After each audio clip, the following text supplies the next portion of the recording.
का एक गांव हुआ करता था। उस गांव में ज्यादा लोग नहीं रहते थे। उस गांव में एक गर्भवती विधवा औरत रहती थी। उस औरत का नाम कमला था। कमला अपने घर में अकेली रहती थी। उसके पति की सारी जायदाद उसके नाम हो गई थी, पर सभी गांव वाले उस औरत को मनहूस औरत समझा करते थे और सभी उससे नफरत किया करते थे। एक बार कमला राशन की दुकान पर खाने का सामान खरीदने जाती है।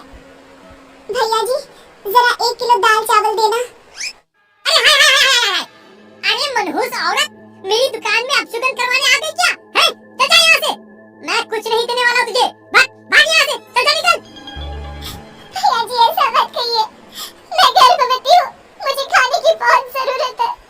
मुझे खाना दे दीजिए। दुकानदार कमला को वहाँ से धक्के मारकर भगा देता है। तभी कमला रोते रोते उस गांव के किन्नरों के इलाके में आ जाती है। गांव वाले किन्नरों को उसी इलाके में रखा करते थे, क्योंकि वो लोग किन्नरों को पसंद नहीं करते थे और उनके इलाके में रहने से मना करते थे। तो किन्नरों ने उसी गांव में अपना एक इलाका बना लिया था।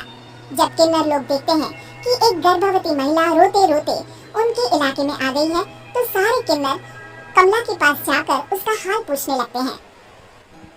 क्या हुआ बहन, तुम्हारी गर्भवती अवस्था में इतनी बुरी हालत कैसे? तुम रो क्यों रही हो? तुम डरो मत, हम तुम्हें कोई नुकसान नहीं पहुंचाएंगे। तुम शांत होकर सब बताओ कि हुआ क्या है। मैं कमला हूँ। मैं गांव के दूसरे इलाके से आई हूँ। 2 महीने पहले ही मेरे पति की मौत हुई है। मुझे गांव के लोग मनहूस मानते हैं, क्योंकि मैं विधवा हूँ और गर्भवती भी। वहाँ के लोग मुझे खाने के लिए कुछ बेचने के लिए भी तैयार नहीं, जिससे मेरा गुजारा नहीं हो रहा था। कोई बात नहीं कमला, हम तुम्हारा ख्याल रखेंगे। किन्नर लोग कमला को एक खाली घर में रहने के लिए जगह दे देते हैं और उसकी देखभाल भी करते हैं। कुछ ही महीने बाद कमला अपने बच्चे को जन्म देती है, पर अफसोस, कमला बच्चे को जन्म देते ही अपनी जान गंवा देती है। जब सब किन्नर बच्चे को देखते हैं तो बहुत खुश हो जाते हैं, क्योंकि वो बच्चा भी किन्नर ही था। कमला ने एक किन्नर बच्चे को जन्म दिया था। अब इस बच्चे की देखभाल कौन करेगा? हम तो इस बच्चे को गांव के दूसरे इलाके में भी नहीं भेज सकते। और तो क्या हुआ? इस बच्चे की माँ नहीं रही तो हम इसे पालेंगे। अब ये हमारे इलाके में रहेगा, हमारे साथ रहेगा। फिर वो किन्नर उस किन्नर बच्चे को गोद ले लेते हैं, उसका नामकरण कराते हैं। उस किन्नर बच्चे का नाम शक्ति रखा जाता है। देखते ही देखते शक्ति बड़ी होने लगती है। उसके रंग रूप बहुत सुंदर थे। वो बहुत सुंदर किन्नर दिखती है। एक दिन शक्ति एक किन्नर से पूछती है, माँ जी सुनिए ना, ये गांव के दूसरे इलाके में भी तो लोग रहते हैं, तो हम वहाँ क्यों नहीं जाते? हम उनसे अलग क्यों रहते हैं? शक्ति, क्योंकि वो लोग हमारे जैसे नहीं, वो लोग हमें पसंद नहीं करते, इसीलिए हम उनसे अलग रहते हैं। क्यों? वो हमें क्यों पसंद नहीं करते? मुझे एक बार उस इलाके में जाना है, मैं एक बार वहाँ जाकर घूम कर आऊँ। शक्ति, खबरदार, जो तू उस इलाके में कभी भी गई तो अपनी जान नहीं गंवाना चाहती तो उस इलाके में कभी कदम भी नहीं रखेगी, समझी? इतना कहकर वो किन्नर वहाँ से चली जाती है। शक्ति उस किन्नर की बात सुनकर बहुत रोती है। माँ जी, ऐसा कैसे कह सकती है? उन्होंने इतनी सी बात के लिए मुझे इतना डांटा। अब तो मैं उस इलाके में जरूर जाऊंगी। फिर एक दिन शक्ति गांव के दूसरे इलाके में चुपके से जाती है। ये लोग तो हमारे जैसे ही इंसान हैं, तो ये हमसे नफरत क्यों करते हैं? जब शक्ति उस इलाके में पहुंचती है तो गांव के सारे आदमी उसके रूप से मोहित हो जाते हैं। वो लोग ये अंदाजा नहीं लगा पाते कि वो किन्नर है। शक्ति की सुंदरता देखकर सारे गांव वाले उसकी तारीफ करने लगते हैं। तभी गांव का चक्कर लगाने गांव के जमींदार का बेटा हर्ष वहां पहुंचता है। हर्ष भी दिखने में बहुत सुंदर होता है। जब हर्ष ने शक्ति को देखा तो वो भी उससे मोहित हो गया, और जब शक्ति की नजर हर्ष पर पड़ी तो वो हर्ष को देखकर मोहित हो गई। आपको पहले कभी इस गांव में देखा नहीं। इस गांव में आप नए हैं क्या? जी नहीं, वो मैं बस। तभी शक्ति बोलते बोलते रुक जाती है और मन में सोचने लगती है, अगर मैंने इनको बता दिया कि मैं दूसरे इलाके से आई हूँ तो वो समझ जाएंगे कि मैं किन्नर हूँ, इसलिए मुझे इनसे झूठ ही बोलना पड़ेगा। शक्ति हर्ष को कहती है, जी हाँ, मैं इस गांव में नई आई हूँ, यहाँ अकेली रहती हूँ। वैसे आप कौन है? आप भी इसी गांव में रहते हैं? जी हाँ, मैं इस गांव के जमींदार का बेटा हूँ।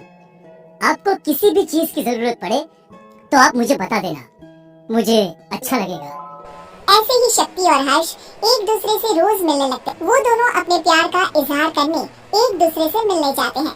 तभी शक्ति का पीछा करते करते एक किन्नर वहाँ आ जाती है। शक्ति, शक्ति मैं तुमसे बहुत प्यार करता हूँ। मैं तुमसे शादी करना चाहता हूँ। क्या तुम मुझसे शादी करोगी? हाँ हर्ष, मैं तुमसे शादी करूंगी, पर मैं तुमको अपने बारे में एक सच्चाई बताना चाहती हूँ जो मैंने तुमसे छुपा कर रखी है। तभी उनके बीच में ही वो किन्नर आ जाती है। शक्ति, तेरी हिम्मत कैसे हुई ऐसा करने की? वो किन्नर शक्ति को खींचकर गांव के जमींदार के पास ले जाती है। हर्ष भी वहाँ शक्ति को बचाने के लिए पहुँच जाता है। जमींदार शक्ति और हर्ष के प्यार के बारे में सुनकर गुस्से में आ जाता है और शक्ति को गांव के बाहर निकालने की सजा देता है।